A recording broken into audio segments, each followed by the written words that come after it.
The world you see today, glowing cities, medicines that save us, machines that wake us, was not always like this. Once, the nights were darker, the mornings colder, and survival itself depended not on progress, but on people, on strange customs, desperate practices, and painful mistakes. Behind every small comfort we hold today lies a hidden history of sacrifice, struggle, and silent pain. This is the untold story of how far science has come, and the price humanity paid along the way. Before alarm clocks ruled our mornings, there were the knocker-uppers.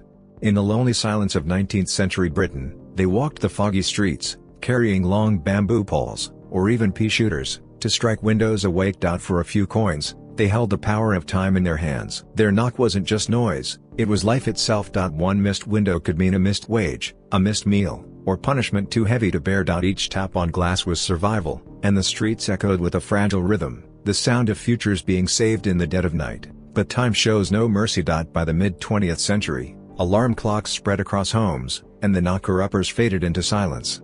Their knocks, once salvation, became obsolete. Machines had replaced them, and history closed its doors. Science gave us independence, yes.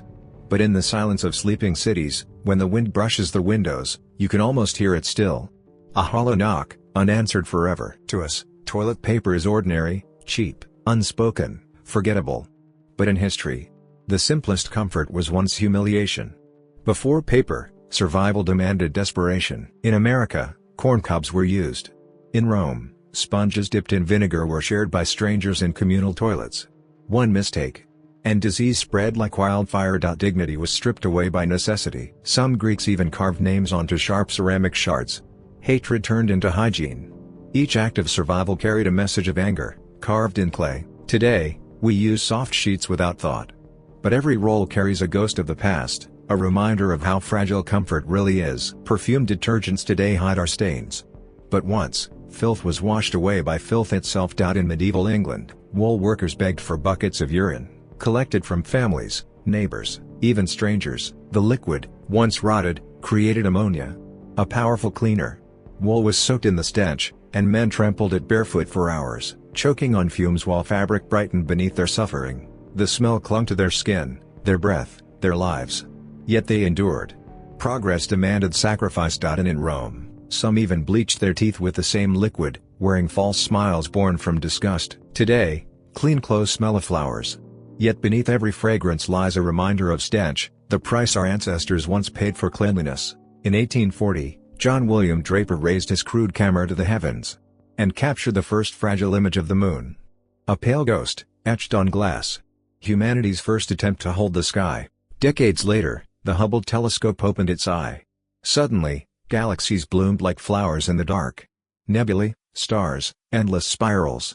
Yet Pluto remained only a blur, whispering from the edge of the void. In 2015, New Horizons brushed past Pluto, just 7,800 miles away.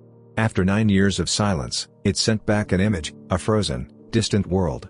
Silent, lonely, waiting. From Draper's fragile moon to Pluto's frozen heart, we reached further than we ever dreamed. Yet the sky remains unchanged, eternal, endless, forever beyond our grasp. In 1902, a salamander embryo was split into two. For the first time, life itself was copied. Science had found a way to echo existence. A century later, in 2003, scientists revived the Pyrenean ibex. A goat extinct for years was brought back. For a moment, the dead breathed again. And then, silence. Today, for thousands of dollars, you can clone your pet. A beloved dog or cat. Reborn. But behind the promise lies a haunting question: should we bring back what was meant to be gone? Cloning is not just science, it is a mirror. It shows us our hunger to defy death, to erase loss, to control life itself. But some doors, once opened, may never close again. In 11th century China, fear of smallpox led to desperate hope. Healers collected scabs, crushed them into powder, and blew them into the noses of children. Survival demanded horror. It was dangerous. Many died. Yet some lived, and for those who survived, the horror became a blessing. Science, even in darkness, reached for light. Centuries later, Edward Jenner injected cowpox into a boy. A terrifying risk. But the child lived. From his bravery, a revolution was born. Louis Pasteur perfected the path. From disease came cure, from blood came hope, and from hope came the power to save millions. Today, Vaccines save lives every second.